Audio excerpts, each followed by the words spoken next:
Hello, hello, hello. I think we're back from the ads. I think we're done. Oh, it's all over. Hold on. There you go.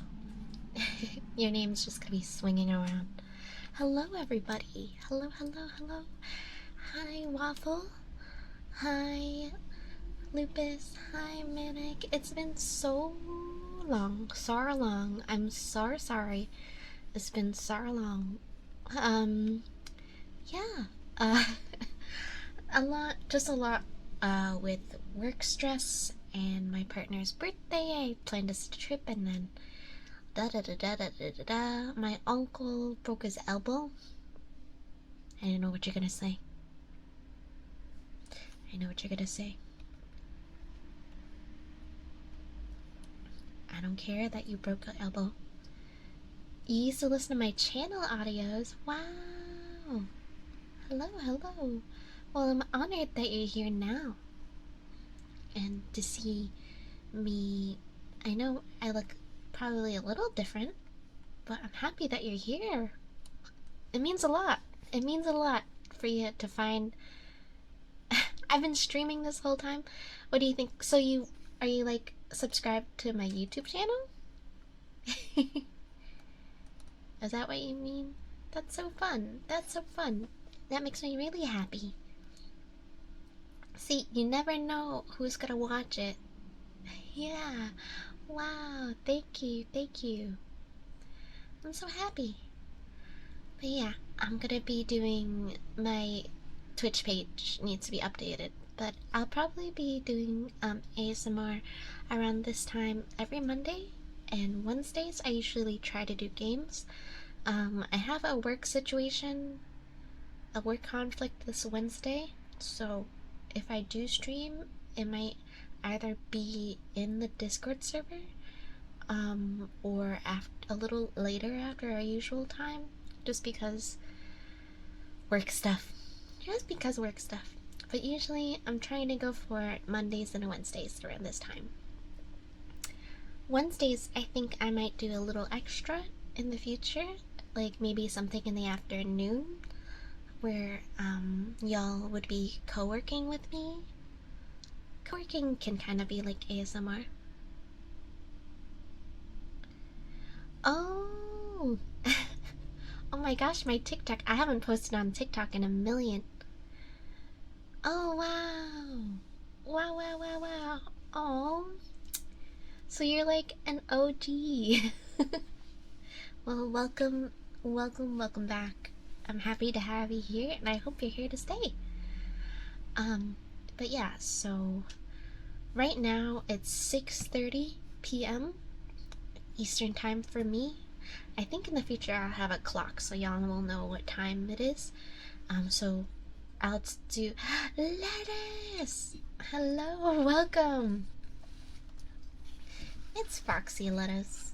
It's Foxy Lettuce. Um, this time on Mondays for ASMR and on Wednesdays for games, but I think I'll do sometime in the afternoon, so maybe like 6 hours earlier on Wednesdays as well, where you're co working with me. So I'll probably be trying to edit some content. You might see me record some content, and you can help me learn to edit better so you can be part of the process with me. Maybe it's boring, but we can keep each other company. We can body double. I can help you work, you can help me work. Yeah. Hello, hello. We're gonna start the evening with some chicken nuggets. Chicken nugget. Thank you for resubscribing.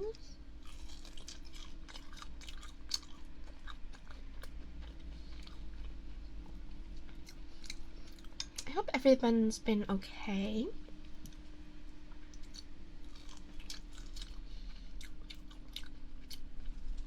We are halfway through 2026. How do we all feel?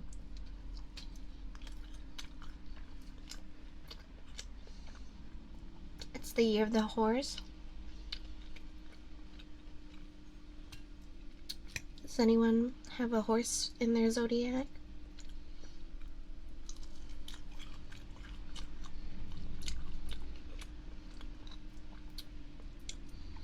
I'm so happy to have people here. I know it's been a while. I'm trying. I'm definitely doing better than last year, I think, with my streaming. But we'll see.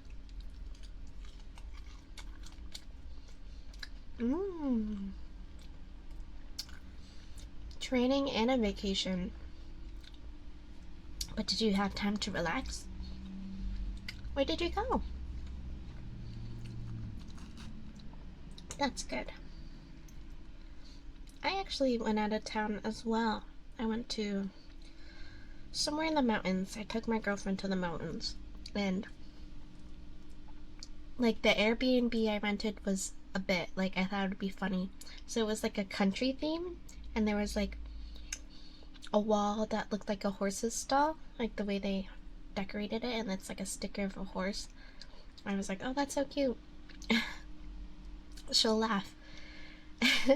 She did not laugh. There were way more horses in the apartment than they showed in the photos. And she's like, yeah, it's a little freaky.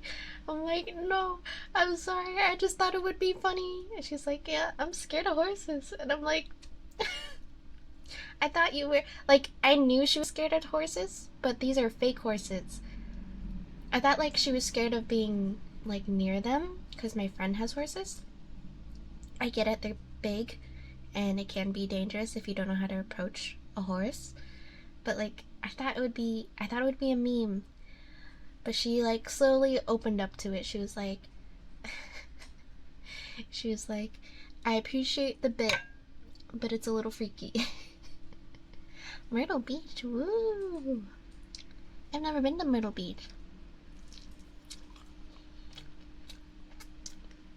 Really good weather for it, though. Probably. I hope it didn't rain for you. It was really cold and rainy up in the mountains. But our Airbnb was like at the base of a mountain, and so we only had to walk 5 minutes to get onto the trail to the state park, and it was very beautiful. And then it was only like a 10-minute drive into their little city town thing, and there was a ton of museums, so we did all that. It was beautiful. Humid. Someone had a sweaty booty. Sweaty booty.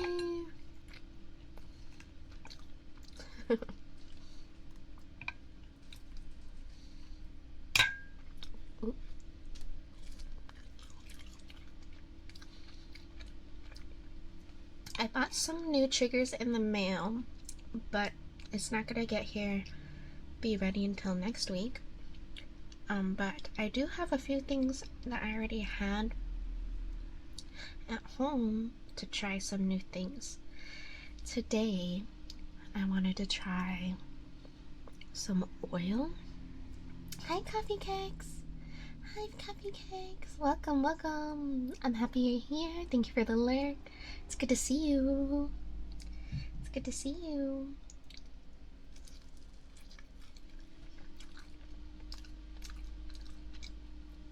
But yeah, I wanted to try. I have some gloves, and I also have some oil.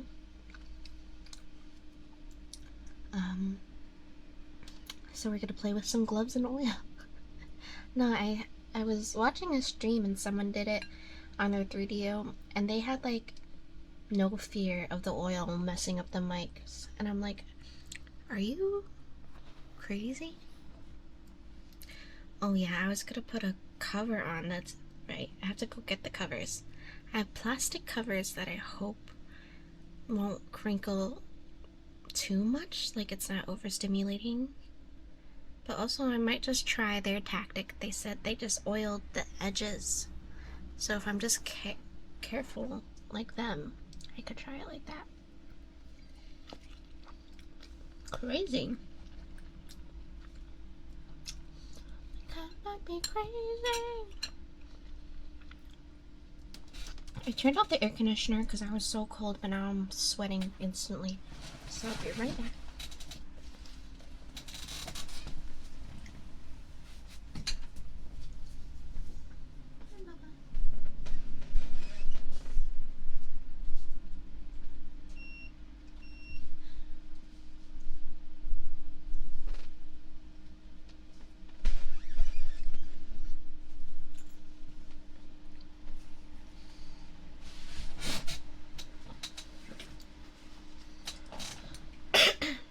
Ooh. Ew. Okay, I'm gonna have one more chicken nugget and a bite of an apple.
I don't know if y'all remember in the Discord, like 3 or 4 weeks ago, I was like, oh my god, I'm coughing like crazy. I can't. It's like still in my throat, like a baby cough stuck in my chest. It takes me forever to like hack it all out. It never. So I'm sorry if I cough on the mic today. Also, don't forget to spawn a kitsune! Exclamation point spawn.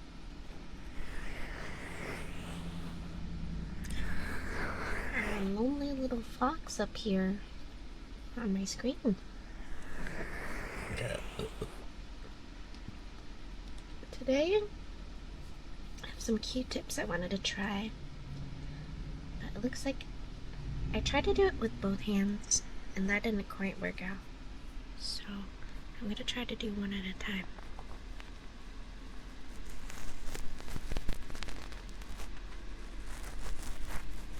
Hi, Ash.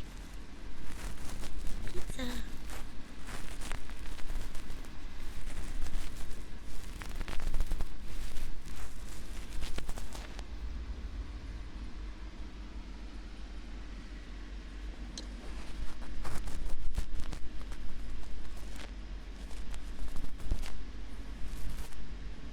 Well, but the thing is, I have like sound. I put filters on the mic,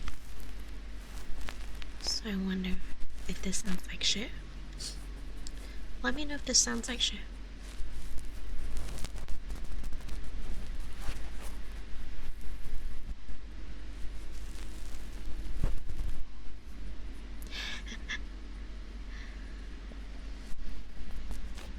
It does sound like shit, doesn't it?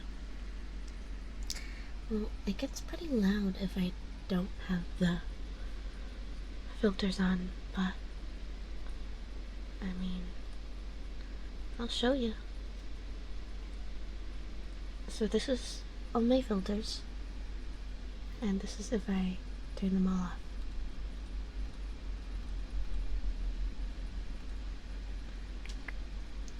Oh, I put them on.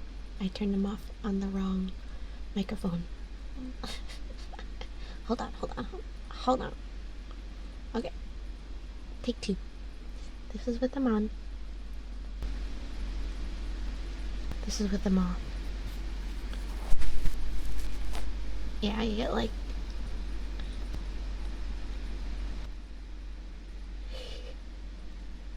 So we gotta pick and choose our battles, y'all.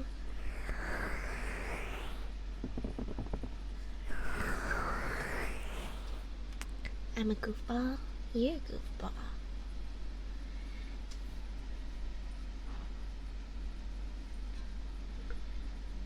I have some wood soup. I'm trying not to like knock shit over.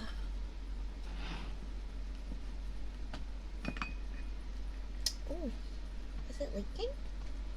Oh, I think the water is leaking out of this bowl. Oh. I have to buy a new wooden bowl, I think.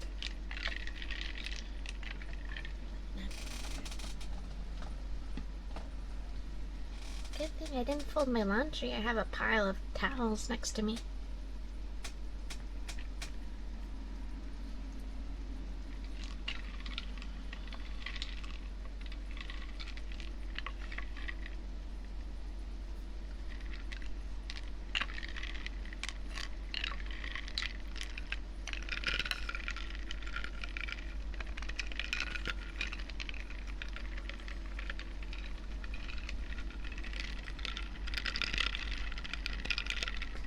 Let me put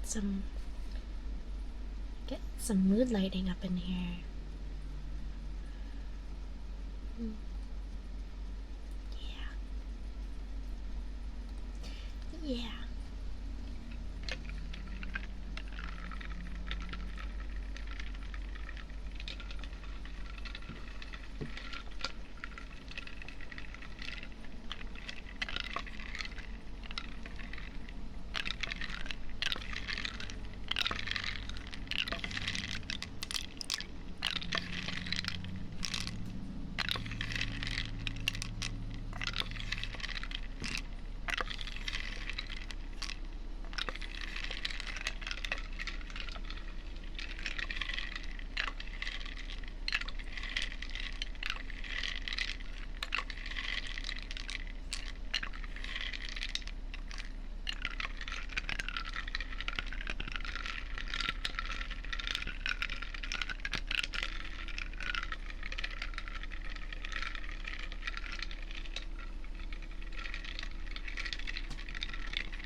Oop, that shit's spilling.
some pop rocks.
How do we feel about the pop rocks?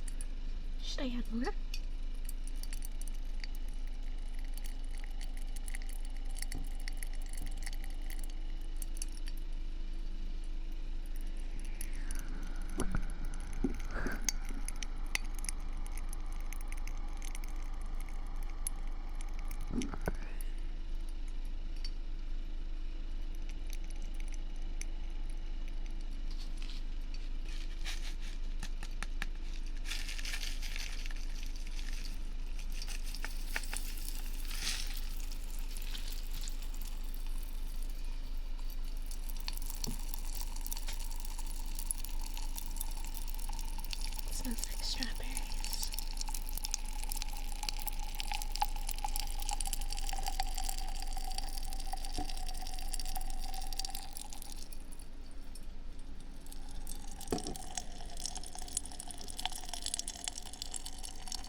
oil on, and you can tell me if you hear the difference between the gloved hand and the not gloved hand or not.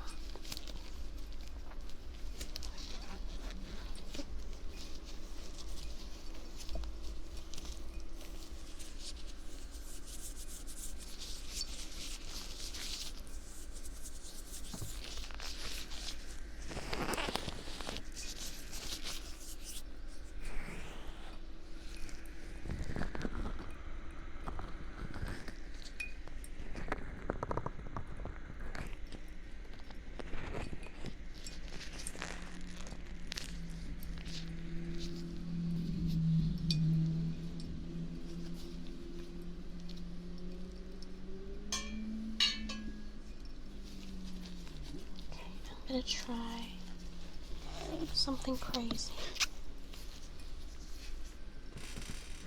Something I have never tried before. Oil. I'm gonna oil up my gloved hands.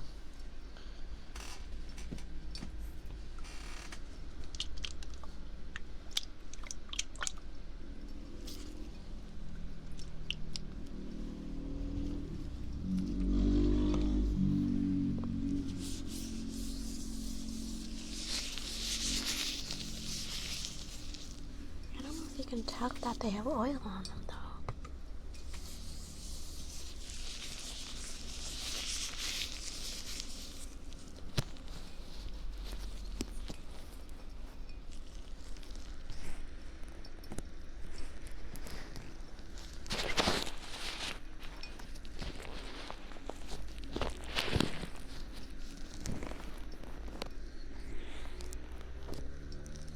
No, you can't really. I know there's just oil all over.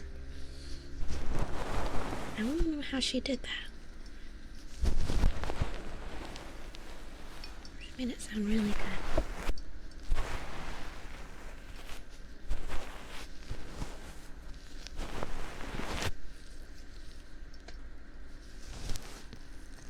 I know. They're all moisturized.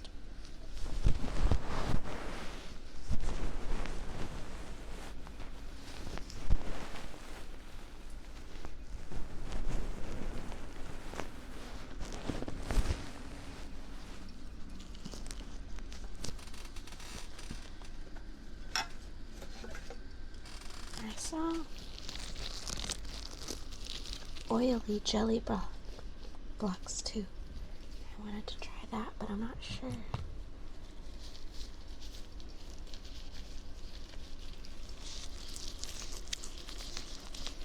Oh yeah, that sounds squishy.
Gotta clean everything up. There's that oil everywhere.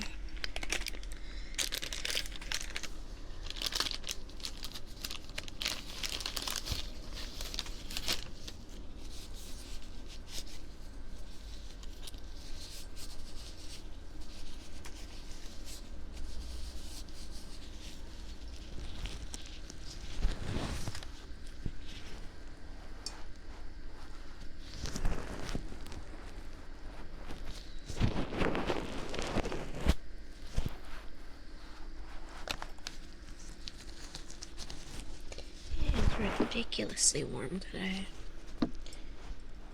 It's gonna be 90s all week for me.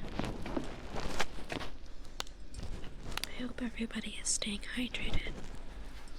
Let's see. Oh, you naked?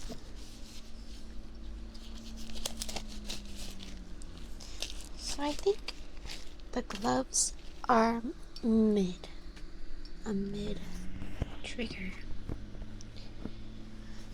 But maybe it's just because I haven't cracked the code of it yet.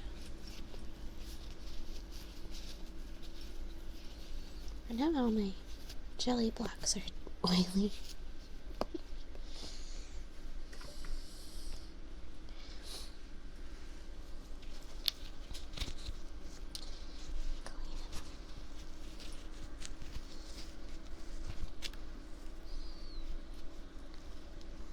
They feel really nice.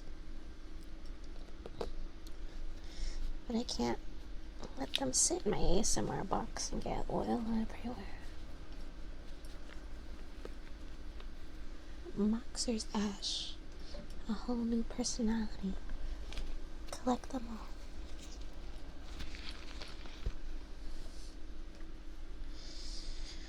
Okay. Well, thank you for playing along with my experiment today. Sorry it didn't turn out very tingly.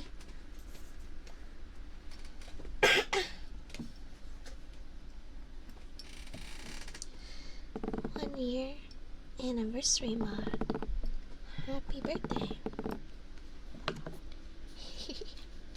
Happy birthday to you.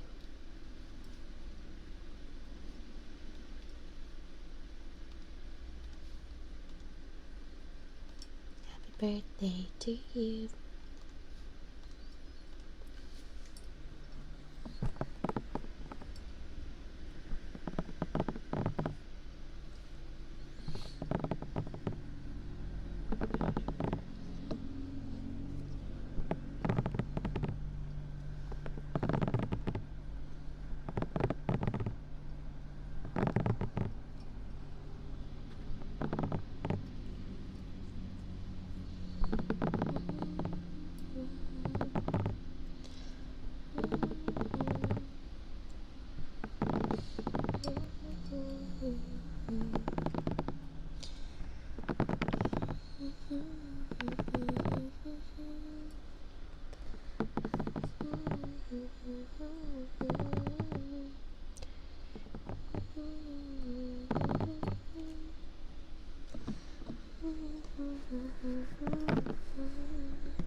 How bad is it that I'm debating just not putting clothes back on to cook dinner? Surely no one will look through my massive kitchen window. How close are your neighbors' houses, and how close is your kitchen window to the street view? Because I'm naked around my apartment all the time, but I'm sure people might see me sometimes even though I'm on the 3rd floor, because my living room window is pretty much like a slider door, and it faces the street as well. So I don't know, maybe that's why my rent is so low. I provide entertainment to houses directly across. They can mind their own business. Just make your clothes. You're in your own home. This is your own home. Okay, let me try heartbeats. See if it'll be easier.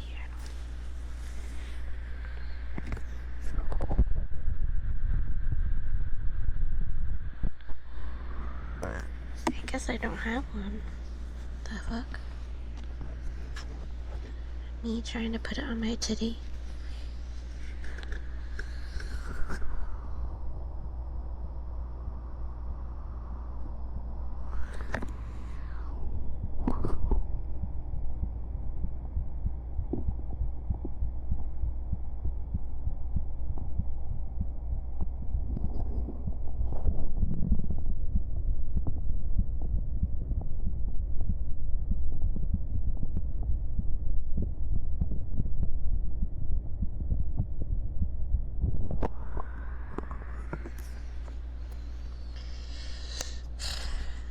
I want you to hear my heartbeat. My big bazonga chonga is in the way, apparently.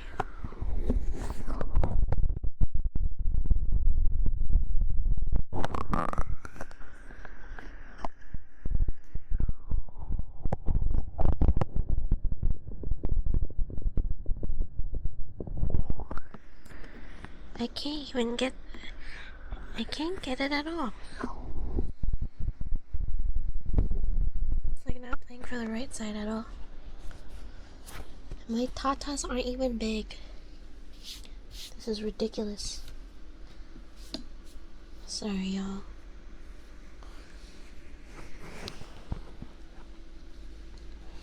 I guess just mouth sounds now.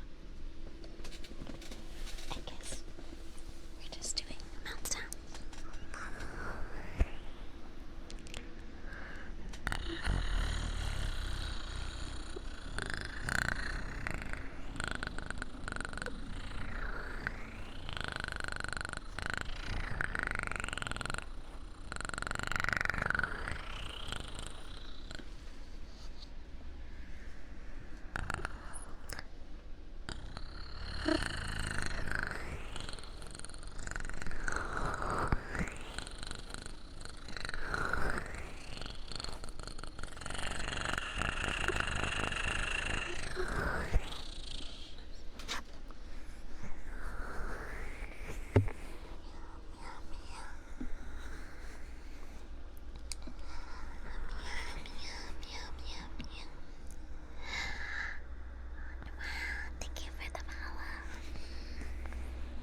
Thank you for the follow. You fell off your bed. What happened? You were just so excited? I hope you're okay. Welcome, Solo Flow. Since it's an ASMR stream, I get to spell out your name and give you some kisses. Welcome. You found your way to my cozy hideaway. S E L O F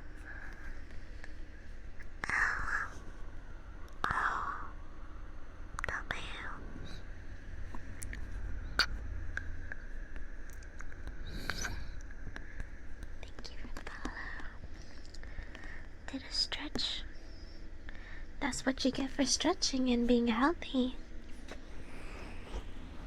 That's what you get. Someone needs to get you a bigger bed.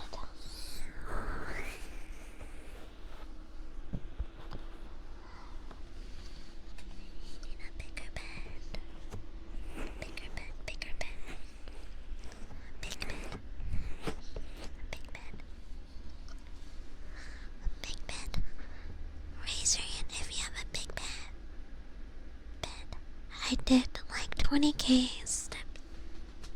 That's crazy. That's nonsense. Good for you. Good for you.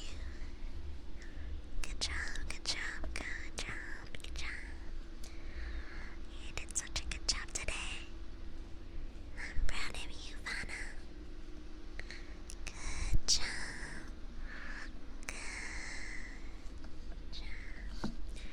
You're so healthy.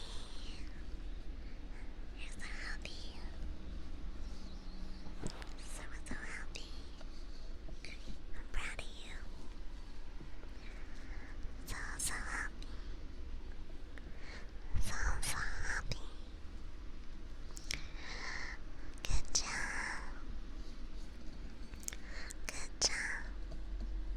You worked so hard today.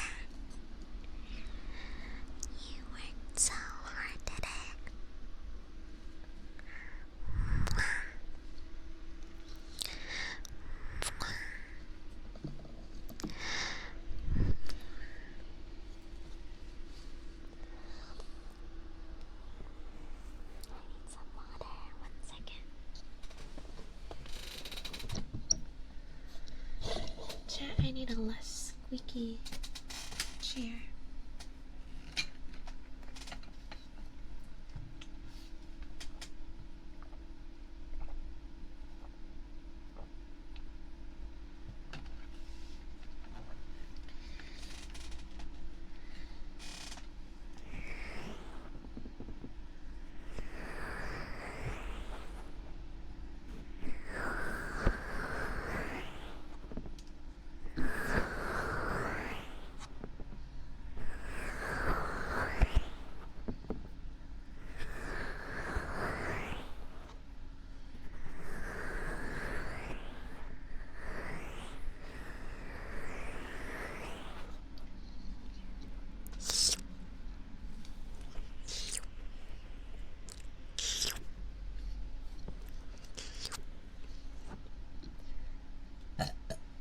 That's my best licky sound.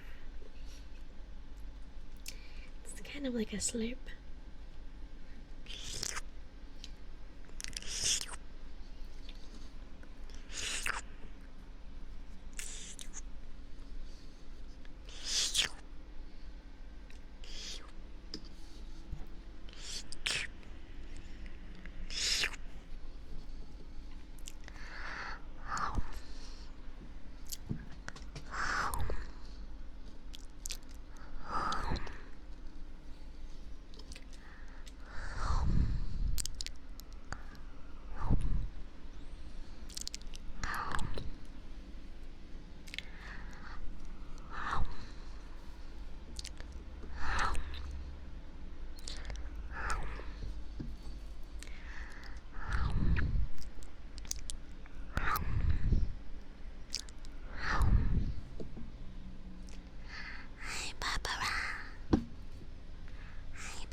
The heat has been giving me some migraines, so every day in the middle of the day I've just been like under my covers. I'm not supposed to be napping so I can sleep at night, but I think because the weather is so severe, like I need to nap. So I'm trying to make myself pass out so I can sleep through the pain. Um, and it kind of works, but I can feel it coming back. Otherwise, I am okay.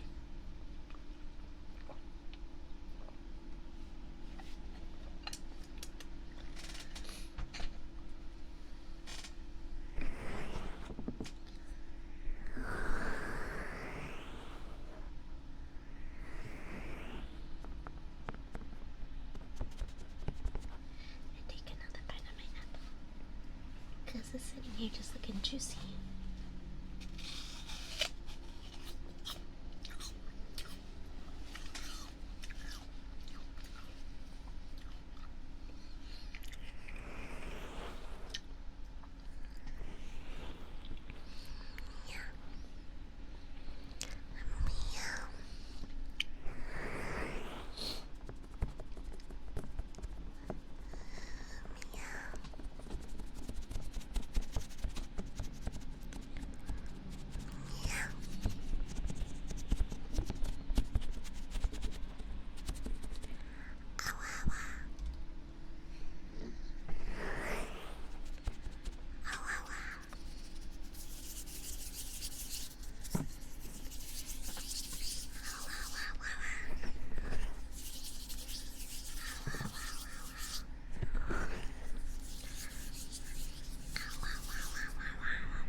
I like that, Fauna. That's fun to say. Ow, ow, ow, ow. Ow, ow, ow, ow. Yeah. Yeah.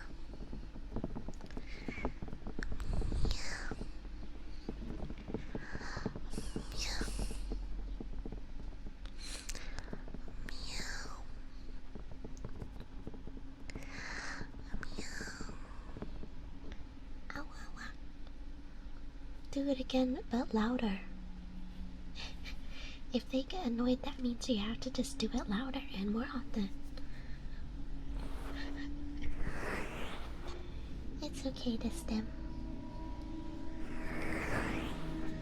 Ow, ow, ow. I'll just record a clip of just me going ow, ow, ow, ow, ow. Ow, ow, ow. Ow, ow, ow, ow. And then you can. Yeah.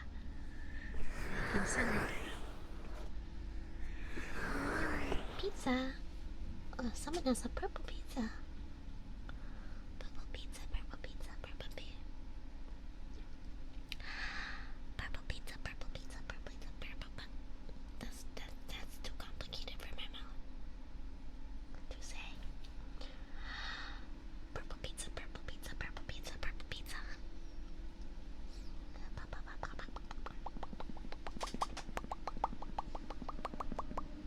Oh, here comes another.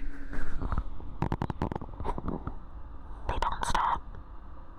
They never stop. All they do is zoom zoom every day. The need for speed is never ending.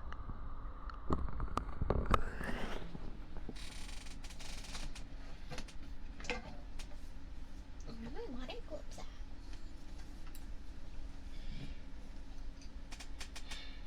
Oh, I also wanted to mention that the book that we have been reading, A Court of Thorns and Roses, that is gonna be on the back burner. We may not pick it up again. Just because the author is not. I don't necessarily agree with some of the author's beliefs, and so I'm choosing to no longer continue with their book on the stream. But it's Pride Month, it's time for the gay, so I have a couple of gay options for us to pick to read from. I can pick. We have Ash, which I've been trying to read every so often, and then I stop reading. But maybe I can read it through. So Ash is like Cinderella, but make it gay. So that's lesbian. And then I have The Secret Lives of Country Gentlemen, and that's boy love. And it's like Bridgerton boy love, but out in the country. And it's like love between a nobleman and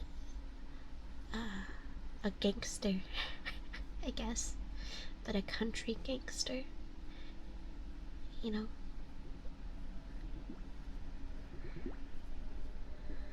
A mercenary, a merchant, but like a more badass merchant. So you let me know, which one would you rather read? Which one would you rather read? I will say the gentleman one is explicit at times. Blah, blah, blah, blah, blah, blah. Under the sea. Under the sea. Darling's better. Down for its sweater. Take it from me. Up on the shore they work all day. Under the sun they slave away. Life is the bubbles under the sea.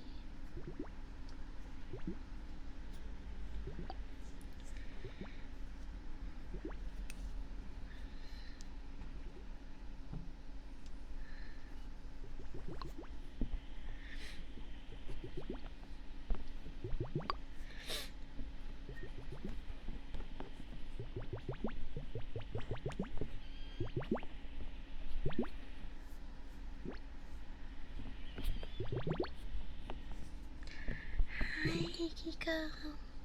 Hi Kiko. Welcome, welcome, welcome. Welcome, welcome, welcome. Happy to see you. Happy to see you.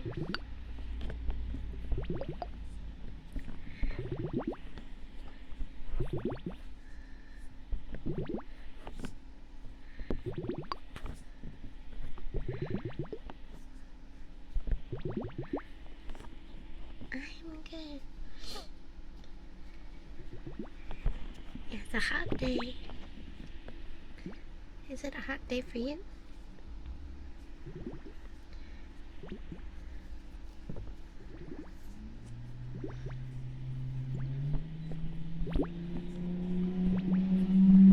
Oh my god.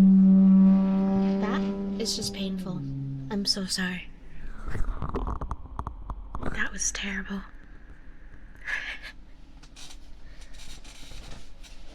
It's just like makes me want to move my whole setup to the kitchen, but like then my cat would just pee and throw up and eat my wires.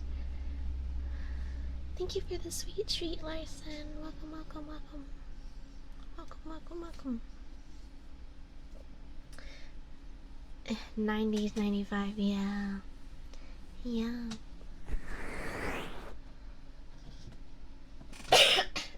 I'm sorry. I'm sorry. Hold on, I'm gonna turn off my mic while I try to get these coughs out.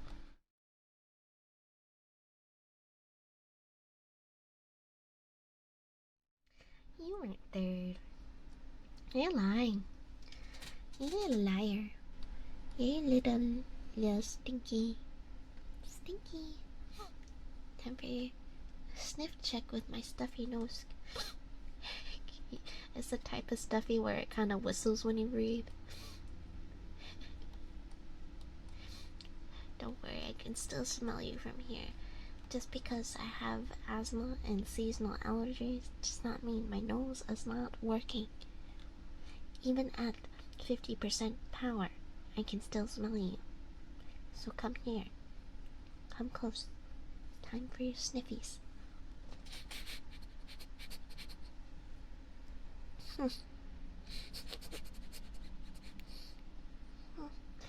Good night, Vanna. Good night, good night, good night. Sweet dreams, sweet dreams, sweet dreams. Okay, the breathing might be a little tough.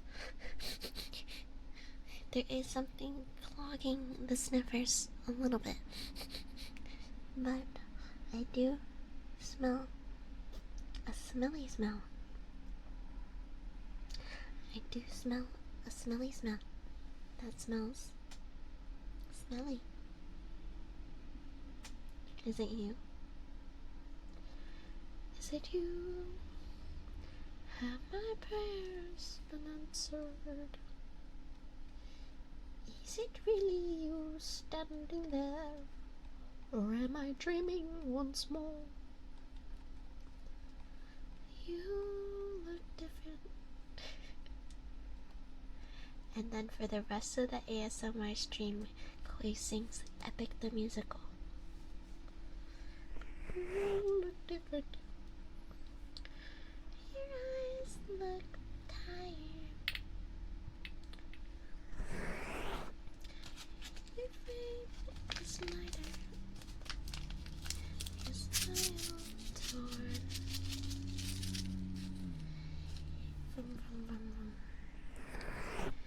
Maybe I'll turn the mic down and then just like really whisper. So I'll really whisper in your ear. So you'll have to turn up your sounder headphones. I try. Hopefully the zooms won't be as loud, but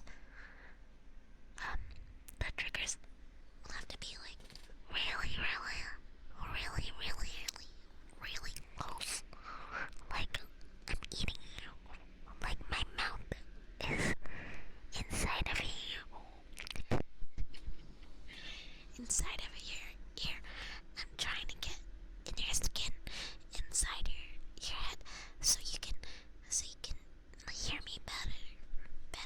If you really love me, then you let me be all up in your ear. Yeah. All up in your ear.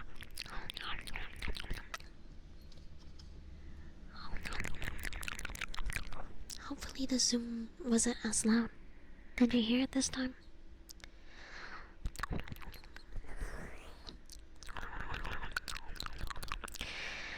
But it seems like you might not be able to hear me, so I guess I'll have to turn it up again. I'm so sorry. I really thought that I was onto something. I really thought, but I guess not. Sometimes I have ideas. Sometimes I have a thing or two. And sometimes they work. But this time, it did not work. But that's okay.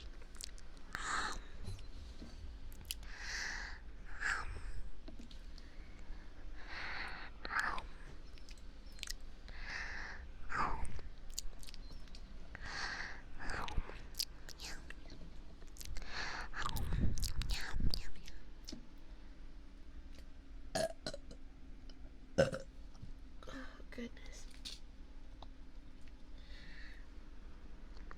Excuse me.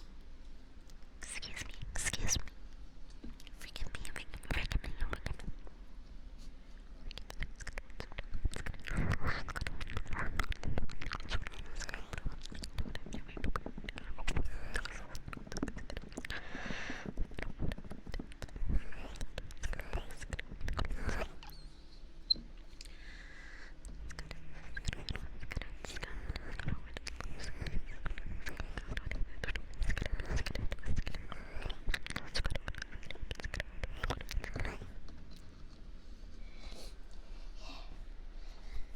Audible whispers really takes my breath away.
hope you're having a good day.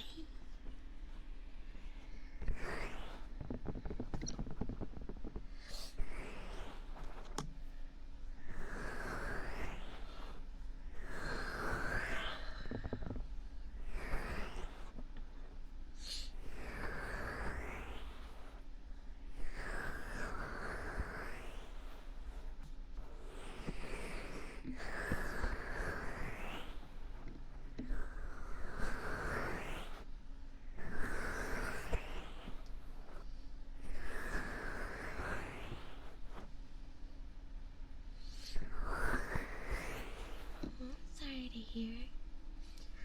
Sending you all my love and hugs. And I hope tomorrow is better. You can get through this. I love you.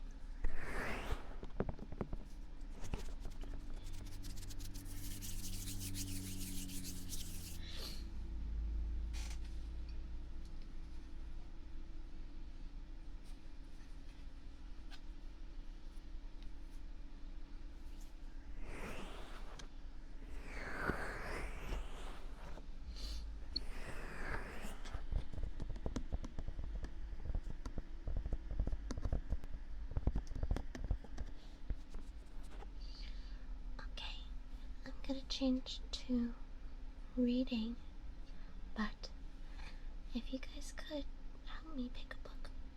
Do we want Lesbian Cinderella, or do we want Gay Little Gentleman in the Countryside, Bridgerton era?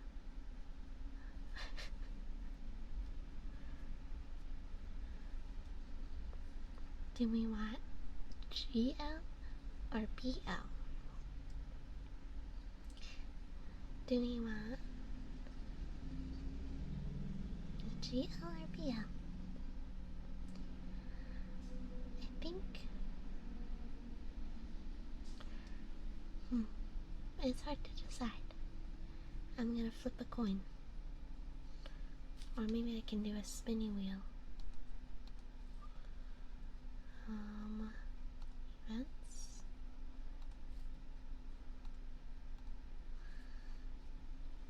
No.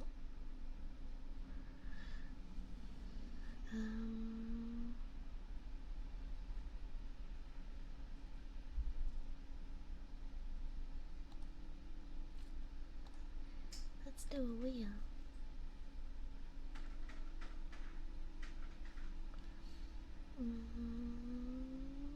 Okay. Okay, let's do girl love.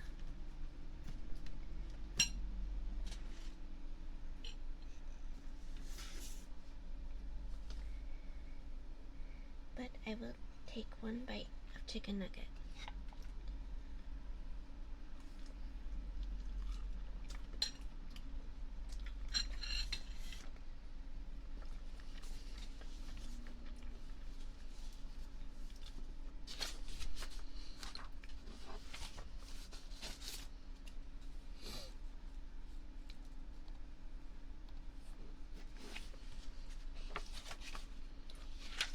So, I'm reading Ash by Melinda Lowe. Get comfortable.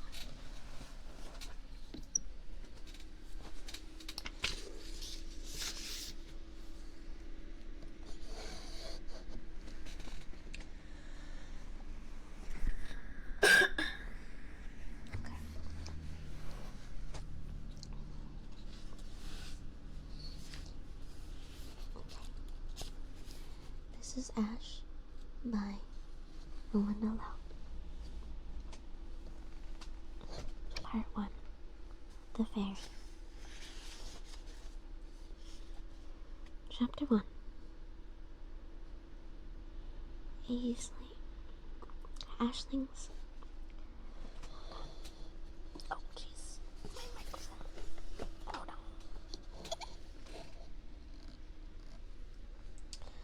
Okay.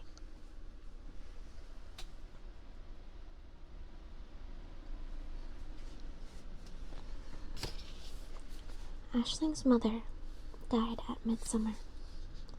She had fallen sick so suddenly that some of the villagers wondered if the fairies had come and taken her, for she was still young and beautiful. She was buried 3 days later beneath the hawthorn tree behind the house, just as twilight was darkening the sky.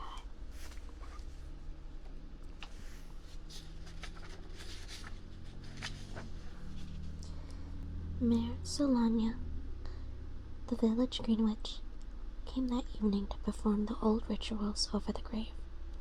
She stood at the foot of the mound of black soil, a thin old woman with her white hair bound in braid that reached her hips, her face a finely drawn map. Thank you. Thank you so much for the follow. Welcome, welcome. I'm happy you found my cozy hideaway. Since this is... oh, sorry for the vroom vroom. Since this is an ASMR stream, I get to spell out your name and give you some kisses. But I'm gonna mute the microphone just 1 second because I have to cough real bad.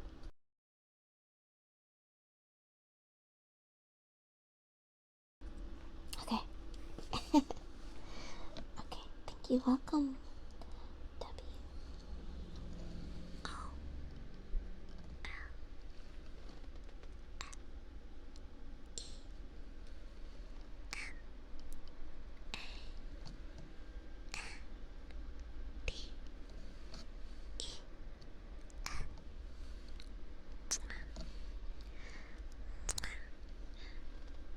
Thank you so much for being here.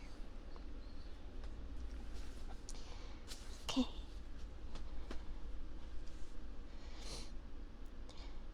With white hair bound in a braid that reached her hips, her face as a finely drawn map of lines. Aisling and her father stood across from each other on either side of the grave, and at the head of it, resting on the simple headstone, was the burning candle. Aisling's father had lit it shortly after Eleanor died, and it would burn all night, sheltered by the curving glass around it. The gravestone was a plain piece of slate carved with her name, Eleanor. Grass and tree roots would grow up around it as the months and years passed, until it would seem as if it had always been there. Mare Solania said in her low, clear voice, "From life to life, from breath to breath, we remember Eleanor." She held a round loaf of bread in her hands, and she tore off a small piece and ate it, chewing deliberately, before handing the loaf to Aisling's father. He pulled off his own piece, then passed it to his daughter. It was still warm, and it smelled like her mother's kitchen after baking, but it hadn't come from her mother's hands, and that realization made a hard lump rise in her throat. The bread was tasteless. Mare Solania took the loaf from her, its crust gaping open, and placed it on the gravestone next to the candle. Aisling couldn't shake the feeling that her mother had merely gone out on an errand and would come home at any moment, and wondered what the 3 of them were doing. It didn't seem possible that she was buried here, at the foot of the hawthorn tree, in the ground. She had seen her mother's body after she died, of course, but her face had lost all vibrancy that made her recognizable, and it was easier to believe the village rumors than to sit with the ache inside herself. She remembered those rumors now, while she stood with her father and Mare Solania in a tense silence, waiting as the sun set over the wood. Everyone had always said that Eleanor had some magic in her, and everyone knew that fairies, if they existed, were drawn to that.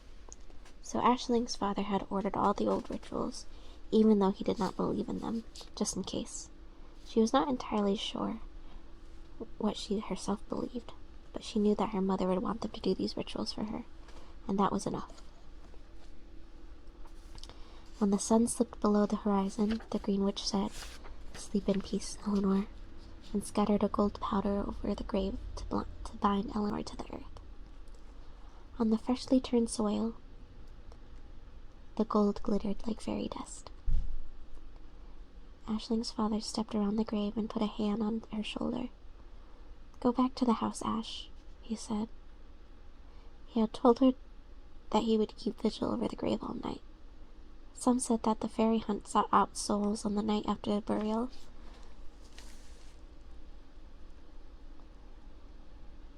Hold on. I'm like, is someone in my house? 1 second. I'm gonna mute the mic.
Ugh. As soon as I turned the mic back on, the vroom vrooms came. Okay, sorry. She walked slowly up the hill toward the house. When she turned back at the kitchen door to look down toward the garden, Marcelonia was making 3 circles around the grave before she left. Just beyond the hawthorn tree, the wood was dark and silent. The single candle glimmered, and Ash could see a shape of her father as he knelt beside the grave. The housekeeper, Anya, came out to the kitchen door and caressed Ash's hair. "It will be all right," Anya said. "Come inside before night falls. Your mother's spirit will be safe with your father watching over her." Ash woke in the middle of the night from a dream of horses. Tall, thundering white horses with foaming mouths and slender, wraith-like riders. She swung her legs over the side of the bed and went to the window that looked out over the wood. She searched for the light of the candle by the grave, but saw only darkness. When there was movement at the edge of the trees, she shivered. Where was her father? She ran down the stairs, through the kitchen, and out the back door. The wind was rising. She ran down the hillside in her bare feet, feeling the earth alive between her toes, her nightgown flying behind her in white linen wings. She ran past the garden's rows of carrots and cabbages and toward the dark, hulking line of the wood. Beneath the hawthorn tree, the glass cover was tipped over on its side, the candle was snuffed out, and her father was gone. She knelt on the ground and reached for the candle, but she hadn't brought matches and could not light it. The wind gusted over her, whipping her hair around her face. The dark pressed against her. She wondered if her father had given up his vigil because of the weight of the night on his back. She heard the hoofbeats then, coming closer and closer. She thought she saw a faint glimmer of white in the dark wood. A glow, otherworldly light, like stardust caught behind glass. She was frightened, but she would not leave her mother. She lay down on the grave, pressing her body into the warm earth and her cheeks against the gravestone. The hoofs came closer, and she heard the high, thin sound of a bugle. The wind rushed toward her, and the cries of the riders were clear upon the air. They called for her mother, for Eleanor. The ground beneath Ash's body heaved, and she let out a scream of fright as she felt the world buckle beneath her, earth and stone and moss and root twisting up as if it were clawed by a mighty hand. There was a roaring sound in her ears as the horses surrounded her, and she squeezed her eyes shut, afraid of what she might see. She dug her fingers into the ground, clinging to the earth where her mother lay buried. And then there was a silence. And in that silence she could hear the breathing of horses, the heaving of their lungs, the musical jingle of bit and bridle, and the whisper of voices like silvery bells. She thought she heard someone say, "She is only a child. Let her go." The wind roared again, so fierce that she thought she would be pulled from the ground and thrown aside like a rag doll. But when it died down, the horses were gone, and the night was quiet. The air hummed as it did after a storm. When she opened her eyes, the ground all around her was marked with hoof prints. Ash woke up suddenly in her own bed, her heart pounding. She sat up, gasping for breath, as though she were being suffocated, and saw the early morning light coming through the curtains. She ran to the window and looked out. Her father was coming slowly up the hill. When she heard him come into the house and close the kitchen door, she realized she had been gripping the windowsill with white fingers. She let go, feeling foolish. But just as she began to run away, she saw something gleaming on the windowsill, and the spaces where the paint had cracked. Gold dust glittered. Chapter 2. In that country, the great expanse of the wood descends from the northern mountains in the foothills of blue pine. Glasses! Sweeping south toward the more civilized oak and birch of the king's forest. No one travels into the interior of the wood, although it must have once been populated, because numerous roads and tracks lead into it. Those tracks have long been abandoned. Hi. How are you? We are reading for about another half hour, and then we're going to raid into another streamer. Another ASMR streamer. Hey, you're first. Wow, congratulations. Congratulations.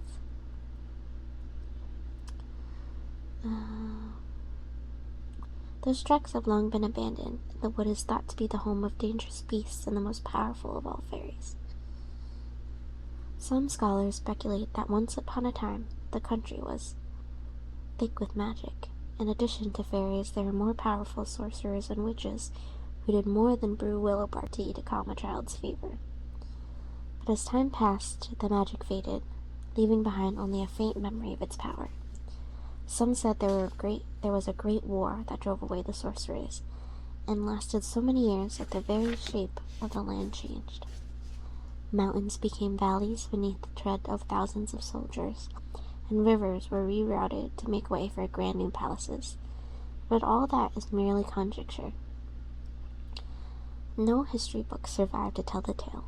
Only the Green Witches remained, and their magic was limited to saying the old rites for birth and marriage and death. Sometimes they brewed love potions for girls who hadn't met their lovers by Midsummer's Eve, and sometimes the love potion even worked.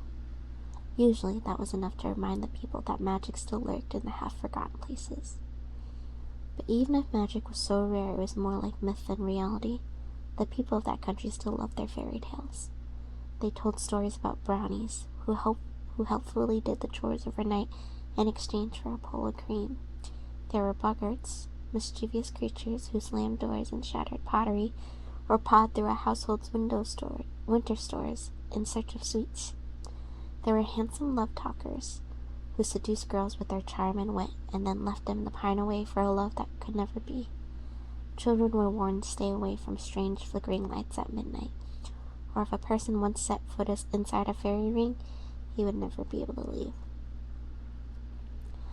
Most of the people of that country lived on the borders of the wood, in pine-board houses built up close to the trees where the old magic lingered. South of the wood, the land sloped down in fertile, rich farmland toward the sea. The farmers who lived in quaint stone cottages surrounded by broad fields grew yellow squash and long green beans and bushels of wheat. In the very southern tip of the country, they grew oranges and lemons, which were shipped north to the royal city during harvest season to be made into lemonade and orange punch. The farmers didn't believe in wood fairies, but they listened for the tread of field dwellers and hobgoblins who could bless a crop or eat it all. They set out bowls of honey and wine to tempt the fairies away from milking cows, and left out baskets of fruit to distract them from their orchards. In a country so fond of its fairy stories, where the people clung to the memory of magic with deep and hungry nostalgia, it was no surprise that philosophers and their church faced a difficult task when they landed in Seatown 4 generations ago. Legends began to spring up about the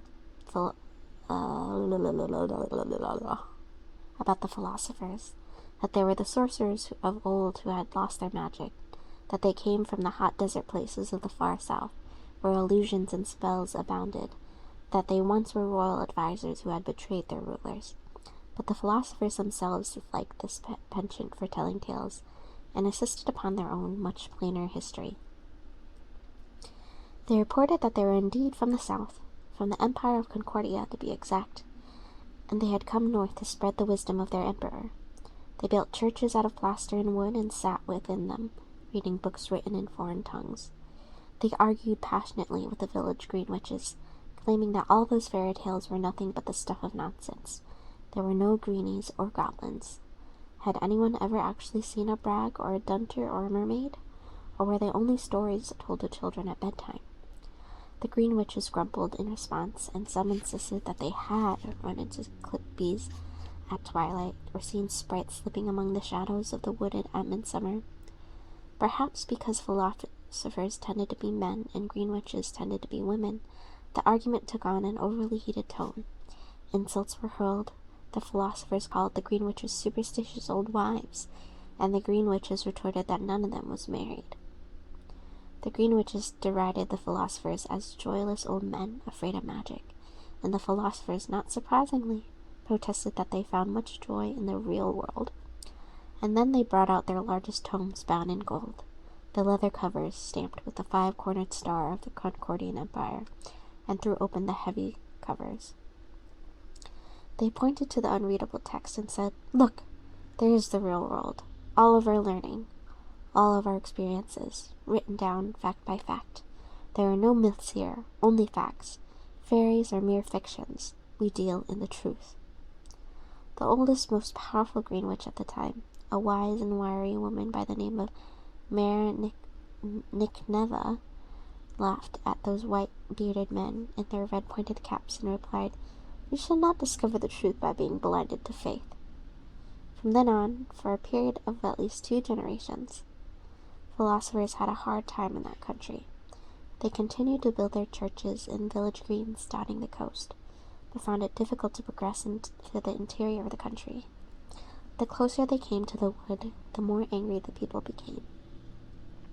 They were called liars and unbelievers, and while they were never physically harmed, children laughed at them, at their strange crimson costumes and heavy dusty books, locked in huge iron-bound trunks.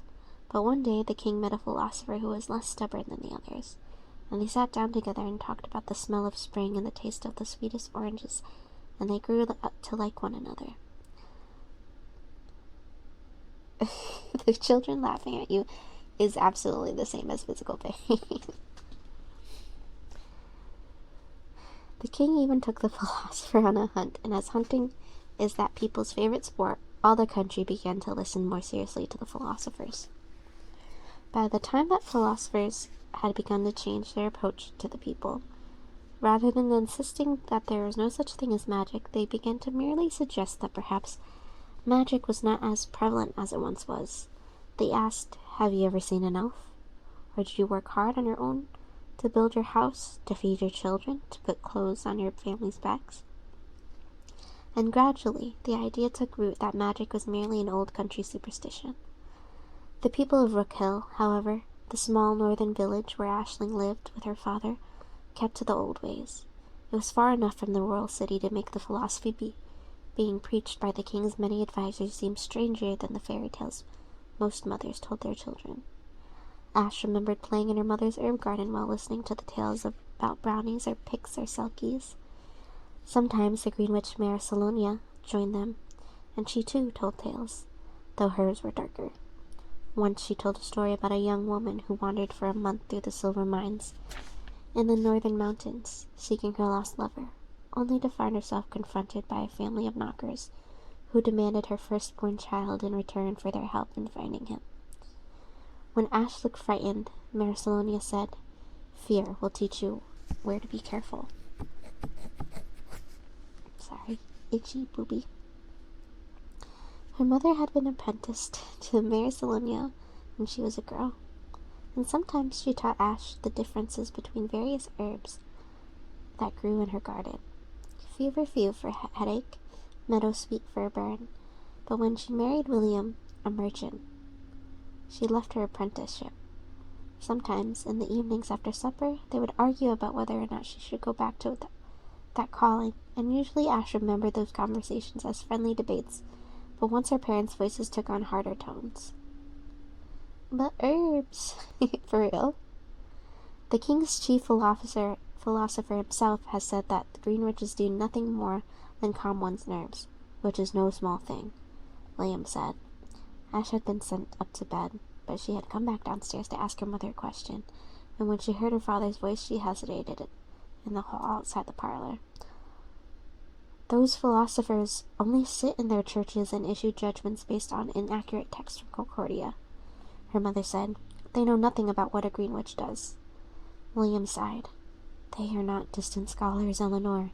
They have studied your herbal practices in detail. It is about more than herbal practices, she countered. What? My bread suit is on. I am ready. I'm ready for anything. Welcome, welcome, welcome, Emily. Welcome, welcome, welcome. We have 20 more minutes of reading, and then we'll read into another ASMR stream. It is about more than herbal practices, she countered. You know that. Are you saying that all those tales you tell, Ash, have any basis in reality? He said in disbelief. They are only bedtime stories. It is superstition, nothing more. Eleanor's voice took on an edge that Ash had never heard before. Those tales serve a purpose, William, and how dare you dismiss our tradition as superstition? There is a reason they have survived. Hello, Gloiwa. Hello, Koiwa. Excuse me? Excuse me? Gloibitowa. Globitowa.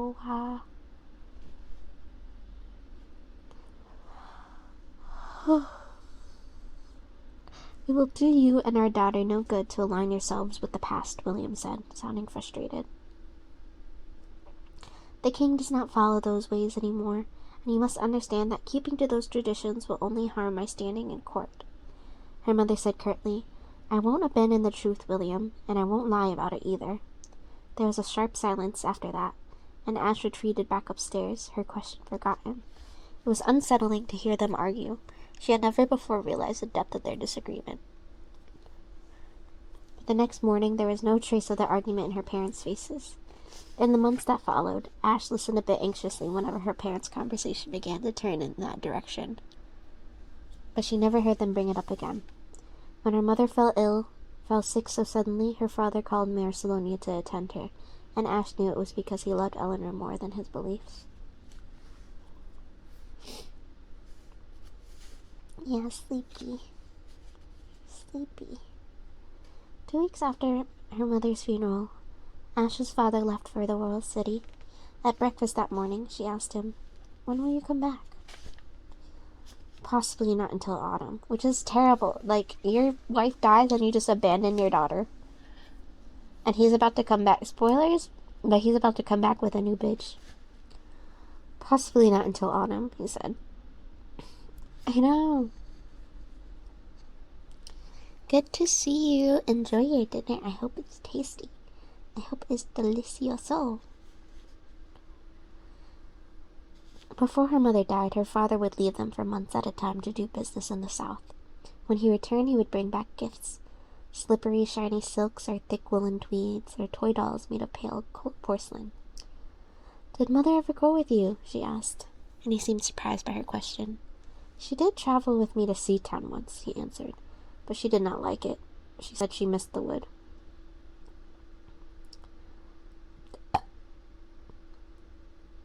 He suddenly looked deeply sad, and he rubbed his hand over his face as if it were brushing away the memories. She did like visiting the bookseller's bazaar, though. She spent hours there while I worked. Ash asked, "Will you bring me a new book, Father?" He seemed taken aback, but then he said gruffly, "I suppose you are your mother's daughter." He reached out and ruffled her hair, and let his hand linger, warm and firm on her forehead. After breakfast, Ash sat on the steps and watched her father and his driver loading trunks into the carriage. It was a week's journey from Rook Hill to the royal city, bearing any mishaps. When they were ready to depart, he came over to Ash. She stood up and put a hand on her shoulder and said, "Be a good girl and listen to Anya. I'll send news when I can." "Yes, Father," she replied, and looked down at the ground, staring at the toes of his polished black boots. He lifted her chin in his hand and said, "Don't spend too much time daydreaming. You're a big girl now." He touched her cheek and then turned to go to the carriage. She watched as it pulled away, and she stood on the steps long after it had gone out of sight and around the bend. After her father left for the city, she went down to the grave every day, usually at twilight. The letters carved into the headstone spelling out her mother's name were sharp and fresh, and the rectangle of earth that marked the length of the grave was still distinct. But even within a few weeks of the burial, wild flowers and grasses had begun to grow. Sitting with her back against the tree, she remembered a tale her mother had once told her about a fairy who lived in the mountains north of Rook Hill. This fairy was a shapeshifter, and a cruel one at that. If a family had just lost someone, this fairy would visit them, knocking on their door after sunset. When they opened the door, they would see their departed loved one standing there, as real as could be. It would be tempting to invite her in, for in the depths of grief, sometimes one cannot tell the difference between illusion and reality. But those who gave in had to pay a price, for to invite death inside would mean striking a bargain with it. "What price did they have to pay?" Ash asked her mother. "Generally," her mother responded, "the fairies asked for the same thing, a family's firstborn child, to take back with them to Taninley and mold into their own creature." "What sort of creature?" Ash asked curiously. Her mother had been kneading dough that morning, and she paused in her work to look out in the kitchen window at the wood. "You know, I've never seen such a creature," her mother said thoughtfully. "It must be a strange one." And then, to dispel the dark mood, her mother laughed and said, "It's nothing to worry about. My dear, simply don't answer the door after sunset. I always need dough. I hear that. I hear that. Praise be." And she reached over and caressed her daughter's cheek, leaving a light dusting of flour on her face. The summer passed slowly. Her father sent news every few weeks, punctuating the warm stillness with reports from the south. There had been a storm on the road, and it had delayed them. When they arrived in the royal city, a new king's huntress had just been appointed, and there was a grand parade. In Seatown, her father had attended a ball at a grand estate on the cliffs. Ash and Anya read his letters together, and afterward Ash folded them between the pages of her mother's favorite book, a collection of fairy tales that had been read so often the cover had come loose. "Get floured, idiot." One market day, Ash went with Anya into the village. While Anya finished her errands, Ash wandered among the peddlers' stalls in the village green. Coming to a cart piled high with herbs, she buried her nose among them and inhaled. When she looked up, the Green Witch was standing beside the cart, watching her. "Where is Anya?" Maricellonia asked. "She's at the candle-maker's," Ash said. "And your father? Has he sent news of when he will return?" "No," Ash answered. "Why?" But the Green Witch did not answer the question. Instead, she bent down to Ash's eye level and looked at her closely. The woman had strangely pale blue eyes and sharply arched gray eyebrows. If I pretend this is a story about Ash and Anma, I think it is. I think it really is. It's how they find each other and they fall in love. "Do you miss your mother?" she asked. Ash stepped back, startled. "Of course I miss her, she said. You must let her go, Marisalania said softly. Ash felt tears prick at the corner of her eyes. Your mother was a great woman, the Green Witch continued. She is happy where she is now. You must not wish her back. Ash blinked and the tears spilled over. She felt as if the Green Witch were tugging them out of her one by one. Marisalonia's features softened with compassion, and she reached out and brushed away the teardrops. Her fingertips were cool and dry. It will be all right, she said gently. We will never forget her. By the time Anya came to collect her, she had stopped crying and was sitting on the stone bench at the edge of the green, and Marisalonia had gone. They walked home silently, and though Anya asked her if she was upset, Ash only shook her head.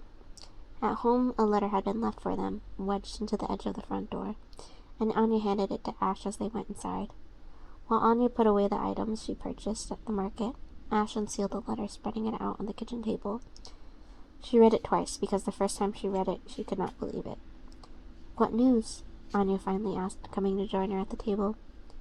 Father is coming back, Ash said. Well, that's wonderful, Anya said with a smile. Sooner than expected. He's bringing someone with him, Ash said. Something in her voice caused Anya to take the letter from her, puzzled, and read it herself. I am to have a stepmother and 2 stepsisters, Ash said. She was stunned. They will be here in 2 weeks. Yeah, I've read this before. This was my middle school, my first gay book. I got it in middle school. I don't remember where I got this book from, but it's just been on my my first gay book. My first gay. Hee. No, yeah.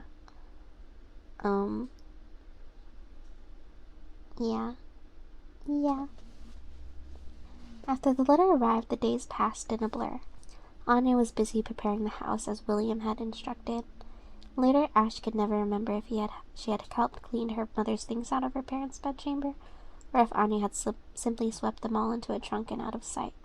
But she did remember that on the morning of her father's scheduled return, she visited what had been her mother's room, and stood in the thick gold-brown rug in a pool of sunlight coming through the leaded glass windows. The wardrobe was empty now, and the door was partway open, as if inviting Ash to look inside and make sure that all traces of her mother were gone. It was late in the day when the carriage finally pulled into the courtyard. Ash went outside to meet them, and her new stepmother, Lady Isabel Quinn, looked at Ash with an expression hovering between resignation and impatience. As her new stepsisters climbed out of the carriage, Anna, who was 12, just her age, she will make a wonderful playmate for you, her father had written hopefully, complained of hunger. Clara, who was only 10, looked up at the house with wide, anxious eyes. Anya had told Ash to be polite to them, but all she could feel at the moment of their arrival was a thick, burning anger inside her. It licked at her belly when she heard her stepmother comment on the smallness of the staircase. It throbbed at her temples when Anna demanded that Ash's own room be given up for her. It roared inside her when her father reached for his new wife's hand and led her into her mother's room. That night, while her father and stepmother and stepsister sat together in the parlor, exclaiming over the gifts he had bought them from Seatown, Ash slipped away from them all. She skidded down the hill on feet made clumsy from suppressed emotion, and sank down on the ground beside her mother's grave, clutching her knees tight to her chest. All her frustration and sadness began to bubble up to the surface, sliding out of her in hot teardrops. She tried to not make a sound. She did not want anyone to hear her, but her body shook as she cried. When the tightness inside her finally relaxed, she lay down on the earth, her cheek pillowed on her head, staring slackly at the faint outlines of her mother's tombstone. Wait, is this a gay Cinderella? It is a gay Cinderella story. It is a gay Cinderella story.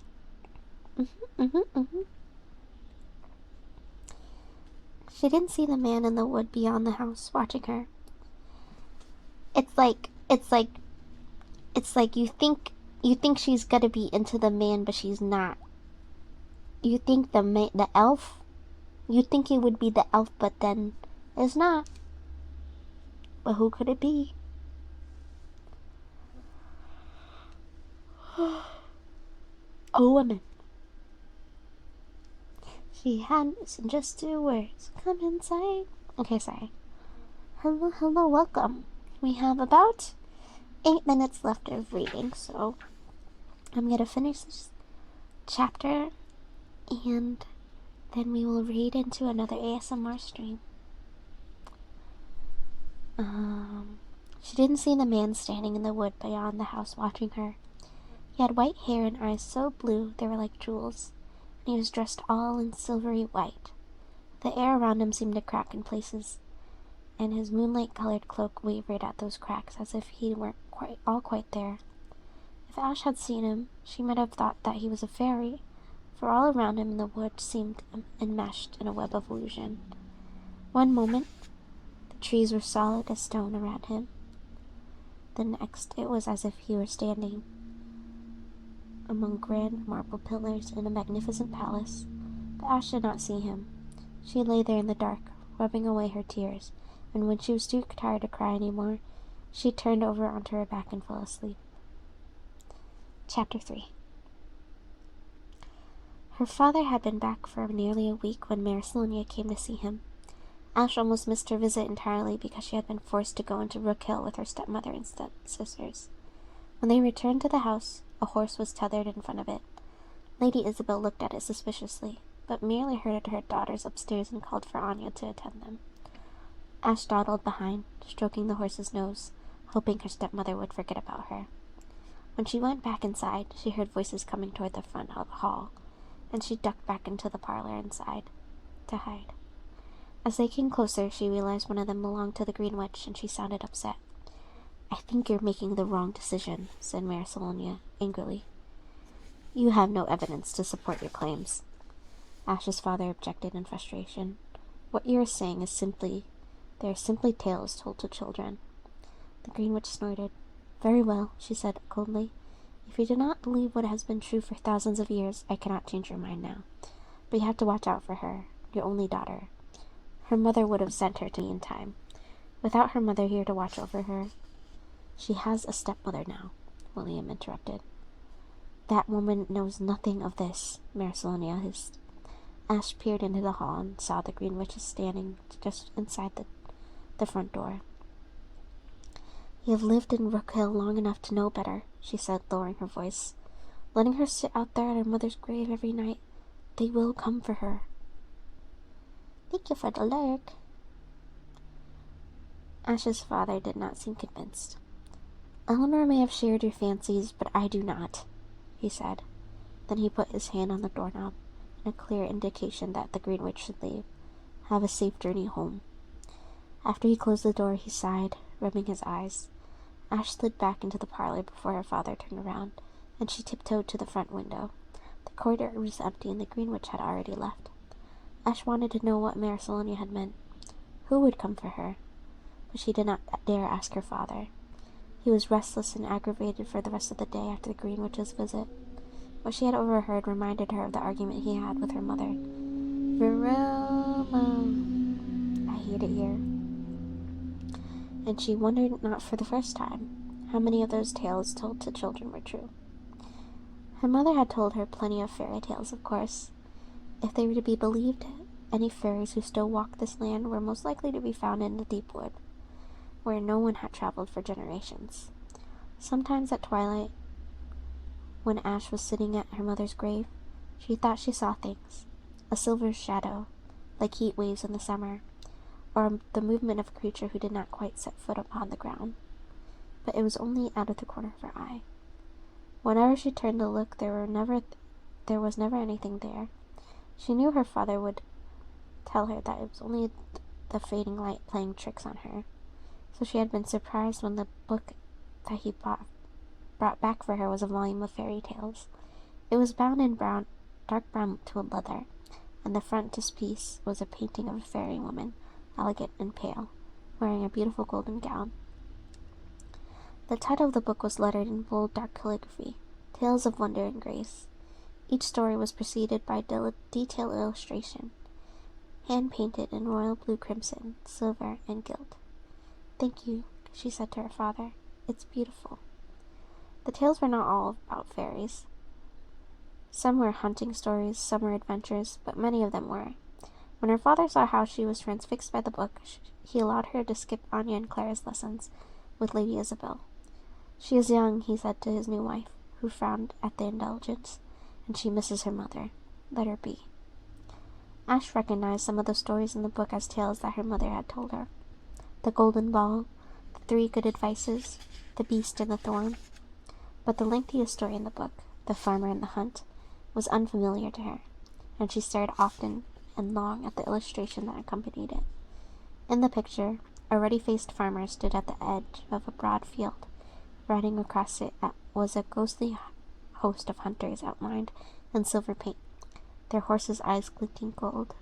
Their riders were as pale as the fairy woman in the frontispiece, and their faces were hollow skulls, their mouths gaping open.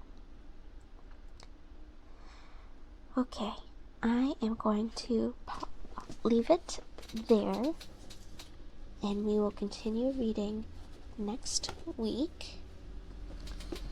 Thank you all so much for coming. I appreciate you all coming out here, despite how long it has been. I know I had taken a couple weeks off, but I hope to see you next week for more ASMR around this time. Stream on Wednesday will either be just straight to the Discord server or just later than usual because I had to switch my work schedule this week. But I will see you on Wednesday one way or the other. It will either be Cult of the Lamb or maybe more gambling with my friends. Who knows? Who knows? Maybe they're sick of me because I'm pretty bossy. But let's see who is here.